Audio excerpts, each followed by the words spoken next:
Okay, now we're Chapter 5. I'm Pat. Does anybody ever say anything good about the report? Sure. I mean, like reduced reliance on the Delta. So they're critics of that view, or what they think, our view is of that provision. Are there others who approve of how the report deals with it? The plan? I would say that many of your chapters and policies have folks who see that it would aid their position, and they say so. So they're not all negative comments by any means. For example, in Restore the Delta ecosystem, I think by and large the comments were supportive, and recognizing that you're on the right track actually happened in several comments. Now, they had some concerns about the implications, but I think it was general agreement that was a strongly developed chapter, and it made sense, and it can be worked with very well.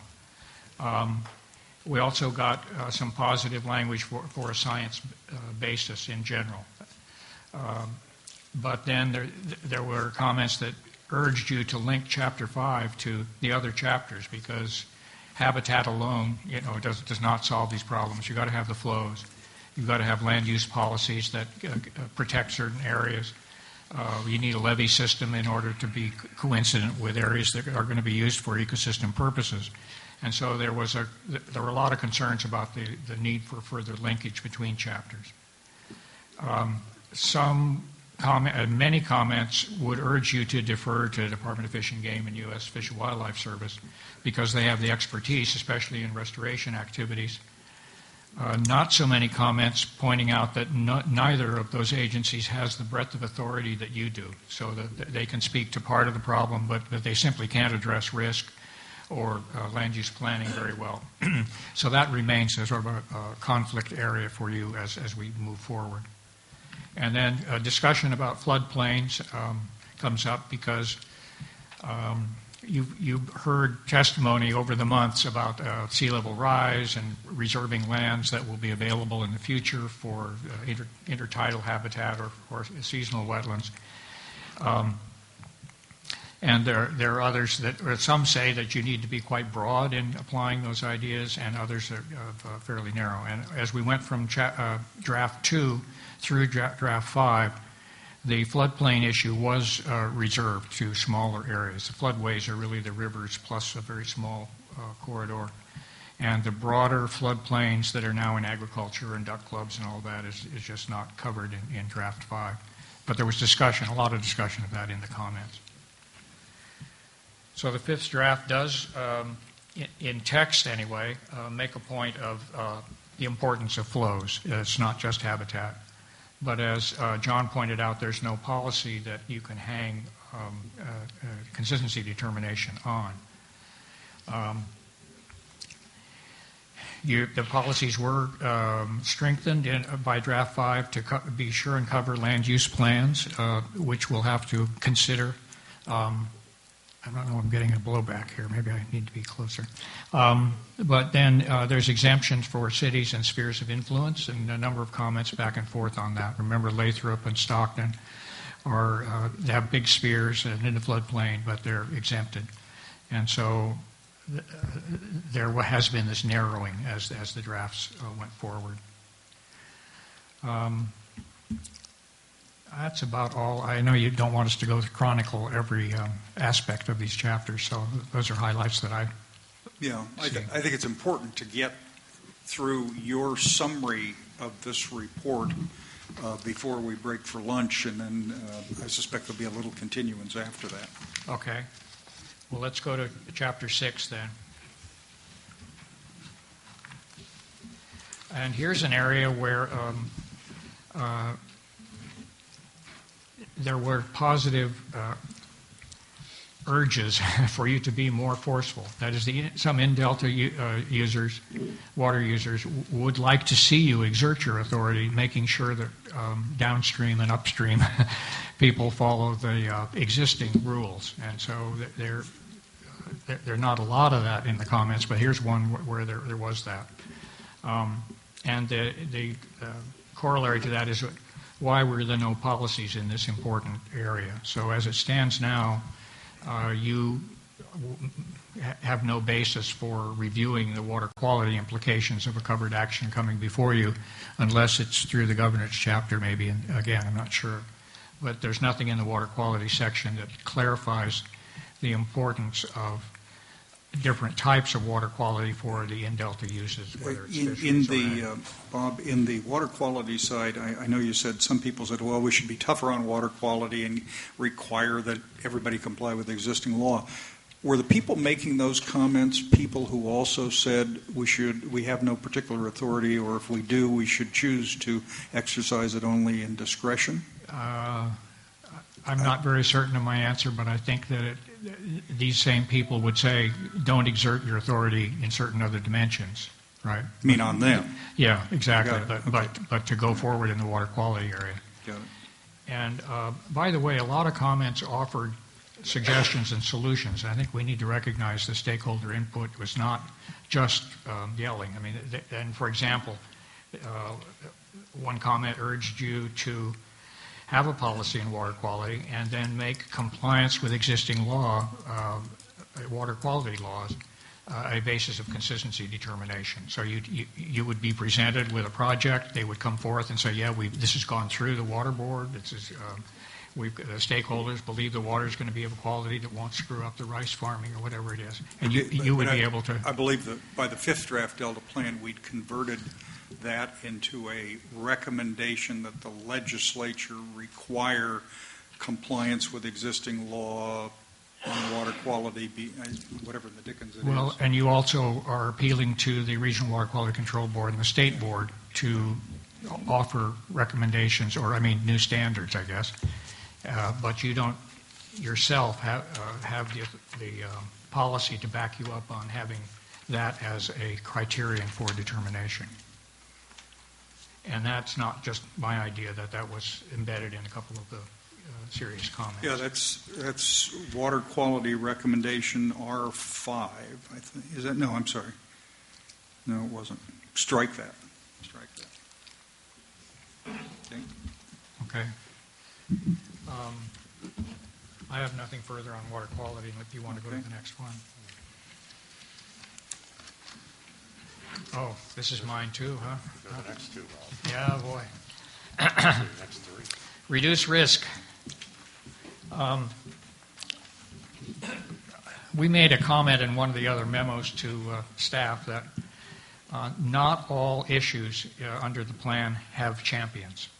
That some do, water supply, for example, or ecosystem restoration, but reducing risk long-term to the current level of exposure had very, very few comments. In other words, there's no organization out there that's pushing for reducing risk over the very, very long run.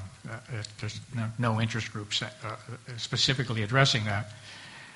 American Rivers was interested in this, and they made a number of comments, and there were others, but this is an area where there was relatively little commentary on a very important part of your responsibilities. Some comments do think that threats are overemphasized and that the textual discussions in the draft made it seem like the Delta was on life support. That comes up later, and there are many comments saying, look, we have to be practical about this. The levee system's doing better. We can accommodate sea level rise with modest investment. So that you're familiar with that argument, but that all came out in these discussions of risk. Some wanted you to defer further to the Corps and to DWR on levees. I would say many people did that. But also there was a recognition that those agencies don't have the scope of responsibility that you do, especially in the area of land use and reducing risk. The Corps made a very important point that there's no mention of reducing exposure to risk through land use planning and regulation. There's talk about not allowing certain things in the future, but there's no discussion in the plan of how to reduce risk to what we have here today. And Draft 5 doesn't have anything about that addressing other than emergency response in that angle. But in terms of land use planning and a plan to reduce exposure, and the Corps makes the point that in many cases, reducing exposure is more cost-effective than building up the levees automatically. A big issue on which standard of levy one needs to rely upon for protecting certain land uses. Draft 5 seems to settle on FEMA 100 and DWR 200-year levies seem to be okay for most uses. Remember Table -7 and there's those lists. Earlier versions of Table 7-1 had levees that were seismically safe and that would cover sea level rise, sort of super levees, and those were dropped as the drafts went forward. Another issue that's left hanging is whether floodproofing is good or not. Remember, floodproofing would be raising a building or putting it on stilts as opposed to doing the levees. The way Table 7 reads now, someone could build a big subdivision in the very center of the below sea level delta, and as long as they had DWR 200-year certified levees, that would be okay. Table 7 says it discourages new subdivisions at risk, but I'm not quite sure how discouraging would happen as a lever, unless you spelled out how you would discourage a subdivision in the below sea level center. So on the one hand, a deference to the Corps and DWR, but then other comments saying, no, you're the only agency with comprehensive authority and you've got to maintain that. Fifth draft does seem to downplay the extent of risk that we now suffer. There's text that talks about sea level rise and earthquakes and so on, but remember FEMA 100 and DWR 200 are not yet certified to be seismically safe, and we don't really know yet how they're going to be constructed. And floodproofing in Draft 5 is actively encouraged. There are several diagrams in the table, and it seems to encourage new development that would be on stilts or mounds or whatever, which is that got some commentary. When we talk floodproofing, there's a big difference between floodproofing existing development. I think people see that as a good strategy. But the idea that you could use floodproofing alone for future subdivisions or urban development or whatever is another issue for you to deal with. And then there's a direct conflict possibly between Chapter 7, Reduce Risk, and Chapter 8, which is the Delta as Evolving Place, where the real risks, the reality of trying to achieve things that are in the Economic Sustainability Plan or in DPC's plans, and reduce risk on the way, those remain unresolved. Anything else on risk, John? I'd move to the next one. Okay. If I could, Mr. Chair. Oh, I'm sorry, Don. Yeah, Oh. just on that last point, Bob. This is, again, point in time, Draft 5, but to the last point about the Economic Sustainability Plan in Chapter 8, which you're going to touch on in a moment, Chapter 7, and those conflicts, is it intended that you and John will take a further look at that? Again, pointed out that the Sustainability Plan will be before the Council next month, again, incorporated into discussions about sixth draft and so forth, but how is it, because I think you rightfully pointed out that there could very well be conflicts and how those may be resolved. Obviously, this council is going to have to weigh in on that. But how do you see your role going forward? Or is this the end of your assessment? You're not going to do this for any subsequent iterations? The answer is we don't know. It's up to what these guys want to think they want to do. But right now we have no role in that activity. Although we do have a task order that allows us to speak to Draft 6 if we're so requested. Okay. Again, because just that point, I mean, you've raised a number of significant points, but that one certainly is one that I had highlighted as I read through your information, but I noted it, again, because it kind of recognizes some of the work that's ongoing, and again, we're going to have to work our way through that. So I was curious about how we might revisit that. The other task in this resolving this conflict is, remember, the Act asks or directs you to develop a levy investment strategy. And that has to be coupled with land use issues and with economic sustainability, because obviously if you need development in a certain area, it's going to have to be protected, and that's going to have to cost money, and it's going to have to be a priority in the investment strategy. I would just point out that you don't yet have an levy investment strategy in Draft 5.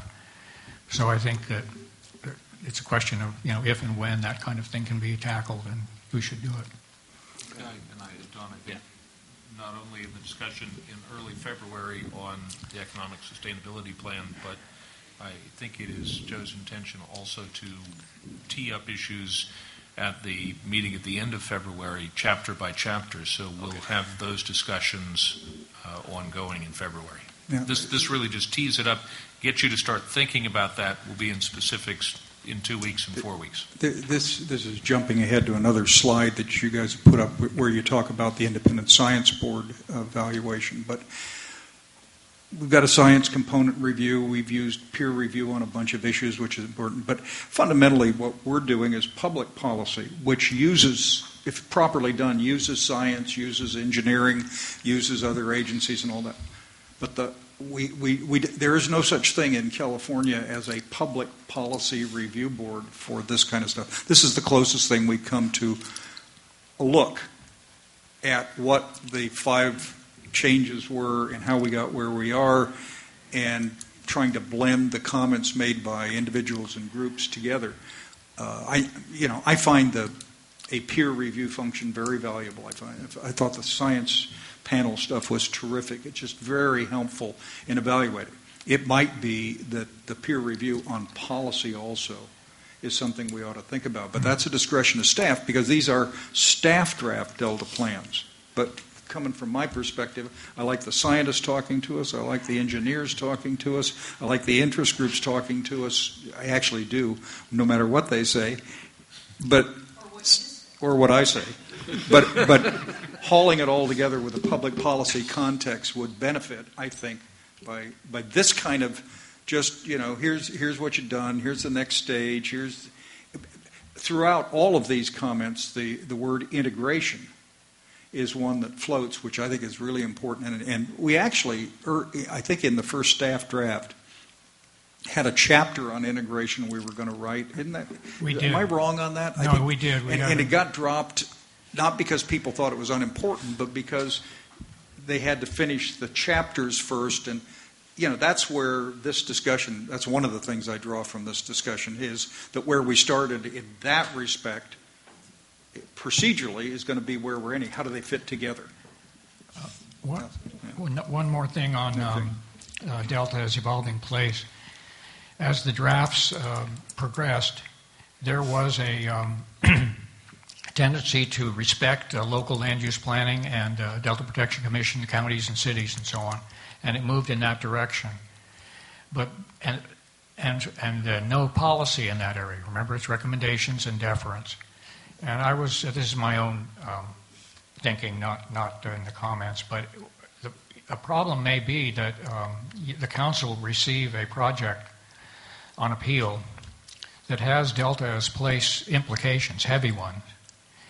And it may be a state infrastructure project, for example, but it has implications for you. The council right now has no basis for considering the local government's interests in considering certification. I mean, I don't see a direct line. It has no policy. It has no policy that might.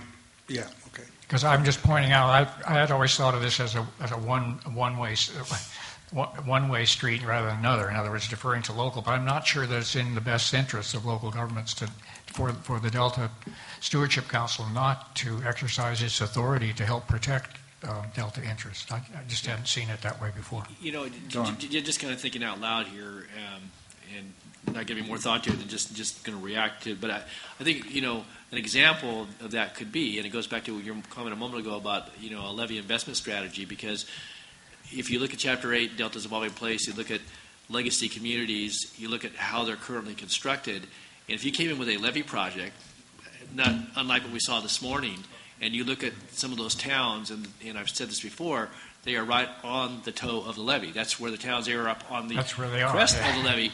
If you came in for a levy investment that would provide higher level of protection, have a different cross-section for that, yeah, you might be, again, wiping out the very thing that you were looking to save or preserve, because the physical attributes of how you do those levees, I mean, there may be different ways of doing that. And it's similar to the questions that were here earlier about, the riverine habitat and what we know along a lot of the stretch of levees, project or non-project categories. That's part of what the environment is there, but in trying to reduce risk or improve, seismic safety, whatever it might be, those things will mesh. And I think to your last point here about how this council in the future might entertain that, because you run right up against it, and yet in trying to save or reduce risk or do certain things and maybe encourage levy investment, assuming you had the money. But is that the way you're going to do it? Otherwise, what do you lose from the standpoint of the community? You could envision in a levy investment strategy that served water supply and ecosystem interests very well, but maybe in your view gave short shrift to the needs of these legacy communities and so on. I mean, that's the way I'm seeing this coming forward. And so I'm just suggesting that I don't know how to write that policy, but it may need something to allow the council to step up for you in its consistency determination process. I appreciate your comment. Thanks. Okay. Thanks, Mr. Okay, good. Gentlemen? Well, yeah, now we go to Independent Science Board, but since Dr. Goodwin is here, I'm happy to have him chime in at any point. But these are the main headings in the memo that came to you. So I don't think we need to spend Need so much the next time. slide up, please. Thank you. Thank you. Pardon? We skipped over the slide on Chapter 8. Oh, we talked about it. We talked about it a bit. It bled over from the levy discussion and the flood discussion, but. Did you want to say more about that? Oh, okay. Sorry, we talked about it, but we didn't go through the. Okay, gentlemen, we're going to get through all of this in the next 14 minutes. Okay. Just a couple things that didn't come up. Some people thought that. Well, okay, I mentioned bleak picture. I think it's a pretty balanced one, but some people are concerned about that. Plan 2 water oriented. The plan should reduce stressors. I mean, there were a lot of comments in this area, and the need for cross check. So we have no policies, 6 recommendations, and a lot of text. But I think we all know that the text is useful for building the rationale for what's being done, but it's not going to be helpful when it comes to ensuring that implementation takes place the way you want. Anything else on 8? If not, I'll move.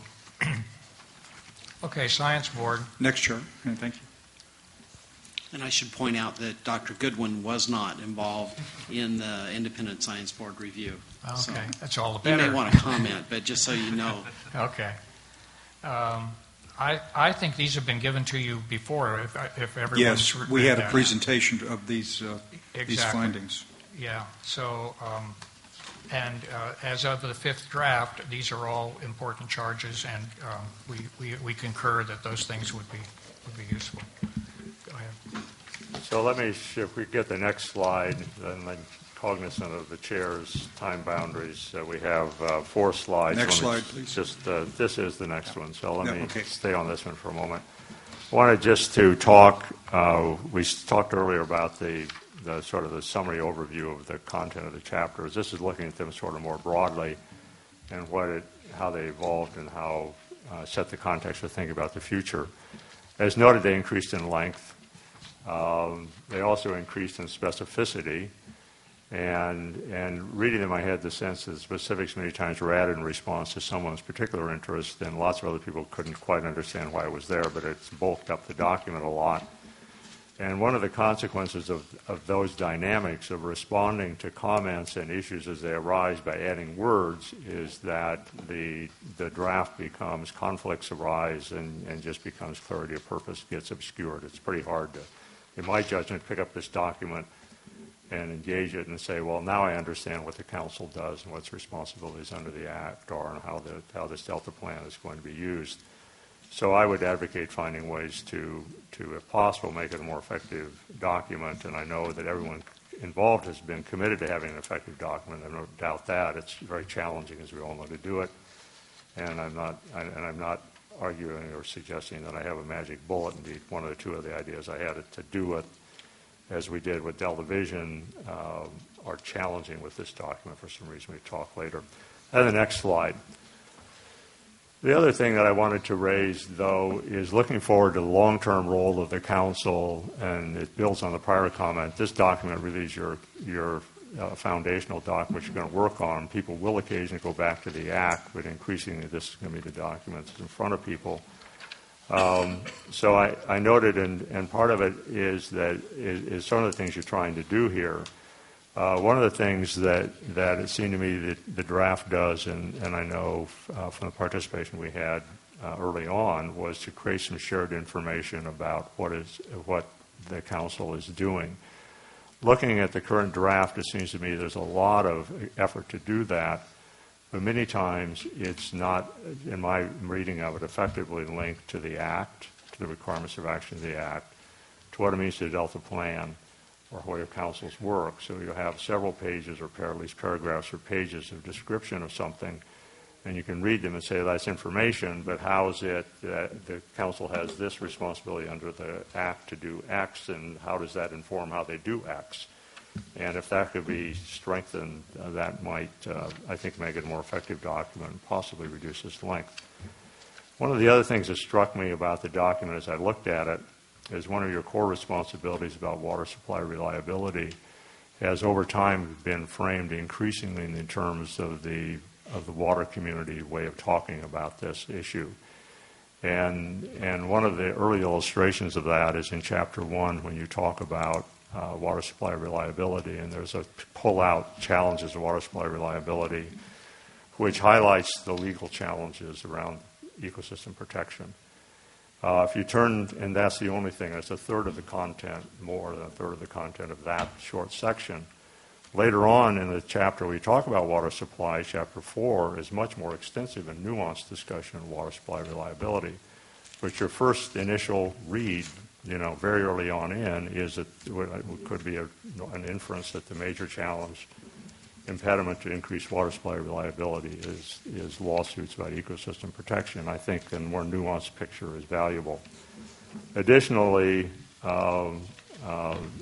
putting your water supply, your flow issue, only in establishing its basis only in the ecosystem chapter seems to me to be a choice that was made. Well, there's a lot of text in the water supply reliability chapter which supports its inclusion there also. And if it's not there, then someone says we're only doing someone could conclude you're only doing the flow requirements to satisfy ecosystem. I think that's a inference that in my judgment doesn't support my reading of your co-equal goals. You have to decide how to do that. This draft suggests little institutional change. And that we could talk about how that might be increased, but let me just observe that this one actually doesn't suggest much institutional change. You do seek to leverage some existing programs, but that increases your reliance on other agencies that we talked about. And there's very little, Bob has talked about this already, little discussion of adaptive management specific to the powers of the council. And one of the things that struck me going back to it this time, which hadn't caught my eye earlier, there's actually very little discussion of the experience with adaptive management in California. And I didn't talk to any of the members. I said we didn't do any interviews, so I don't know why it was done that. But California does have experience with adaptive management. There's a VAMP program in the Delta. We have now a couple of decades experience landside with NCCP processes, and how would that it might inform this chapter. The last two slides, if I could have the next slide, begin to talk about possibilities for sixth draft and final Delta plan. These bullets are part of our charge, or ones that are implicit or sometimes explicit in the draft in front of you, but starting points for a possible conversation you'll be having. The issue about, I already raised, shortening and sharpening the presentations of ideas. A couple ways to do that possibly. The issue of evident conflicts in this draft, but equally important, establishing processes by which you're going to address future conflicts. You have the consistency review, that's sort of laid out, but there are other processes by which you can address conflict also. And those could be elaborated, and you have some powers in the Act that might be useful in that regard. And one of the primary ways that I would look at that is sort of the information you're beginning to put in place, the streams you want to come forward, so you illuminate problems in ways that identify actions that can support the council's mission. And the last bullet here, and these are all sort of high-level abstraction, but this becomes a little more specific, some increased attention to selected activities, to looking forward to how the council might operate in the year 2, 3, 4, and 5. So timelines. Sometimes you have established, you said, well, this agency is going to have to take this on, but there's no timeline associated with it. But it helped to have a timeline on it. Your performance measures now and administrative measures have sometimes timelines, but none of the outcome measures have timelines or targets. What we expect is a target to achieve could provide some specificity, and then you could say, well, we're getting there or we're not getting there. And the last, if I had the last slide, these are additional possibilities. Something I don't know, someone may have done it. Has anyone taken this draft? It wasn't part of our charge and looked at the Act and said, just read it. Have we got everything that we need to make certain we've got? The next bullet is also a systematic review where you go through and look at your recommendations, performance measures, and text to determine whether it should be some become policies, possibly within the context of the current EIR, or establish a timeline and a criteria for future council action. We're going to monitor this. We want to determine this timeline of it. We will bring it up for consideration, or we'll do X at the future, those sorts of changes. Refine and sharpen the language, or drop it. If it's not consequential, get it out of there. I don't know if that filtering has been done. It's given, 5 drafts in 7 months. It's oftentimes easier to put stuff in than take stuff out, in my experience, and now you have a bit of breathing room. You might want to consider this sort of review. The strategic levy investment issue, already raised by Bob, and I saw some council acknowledging that that's an issue. Bob's also raised the issue of current real levels of risk, which the document doesn't address, and it seems the Act could provide you some impetus to do that. And the last one is the appropriate thinking sort of in a more operational level, how you're going to make adaptive management science inform the work of the council. So that was the slides that we extracted to help structure the conversation. Okay. Questions, comments? Felicia? Just a quick one. You have to hold on to it. I understand that you went through this 7-draft death march approach for the Delta Vision plan, which I thought was excellent. I didn't read any of the earlier drafts because I had stepped out of this world for about 7 years and came back in just about as the plan was released, and I thought it was terrific, fantastic, advanced the ball from where I had left the field a number of years before. In this process, it's especially helpful to see your analysis of it and your understanding of this as a new agency, and the experience you have is really helpful in being able to have insight into where we are right now. Was the Delta Vision plan in this kind of a shape? I know it's a different thing, but I kind of want you to give me confidence that we can, in fact, in a couple of drafts, get to something that can top the Delta Vision plan, which I think is what our charge is, actually, is to advance the ball. We had one advantage in the Delta Vision plan. We had 2 advantages in the Delta Vision plan process. One, people could say, well, that's not really going to mean anything, so because it doesn't have regulatory effect, so maybe they didn't take it as seriously. I think but then we had a lot of serious engagement, which is the second point that I wanted to make. There was an advantage that we chose early on in that to have a process by which we worked in a structured format with interests. And that had three consequences. One, people had to engage publicly in their arguments as opposed to a lot of private conversation as there is. Secondly, you got a more balanced participation in the discussion. So in this case, we would structure work groups where you had ecosystem and Delta people and water people and government agencies, and they would come and attend. And in the absence of that structure, there's less of that. The third advantage was I think it allowed us to stay closer to our charge. So one of the challenges of a process like that doesn't have that public character, in my experience, is that it becomes, well, this affects me this way, and it's hard then to tie it back to the Act and say, well, when you had the public process, you kept referring to the charge in the Act. In our case, it was a charge. The Act. That's done, and a choice was made not to do that for whatever reasons. I wasn't involved in that choice. I do think you can make huge progress in this document. I mentioned the structured process idea because I would personally, if I were asked now, I would look at your calendar, and I would be asking myself which parts of this would benefit from a structured public process. Which parts? Not the whole thing, but which parts? Because at this point, you've got you got a short time, but can you do it? But the advantage we had, those are the advantages. But the drafts, we were on force mode. We did once a month. Lots of sleepless nights, as people in this process are having, or almost sleepless nights.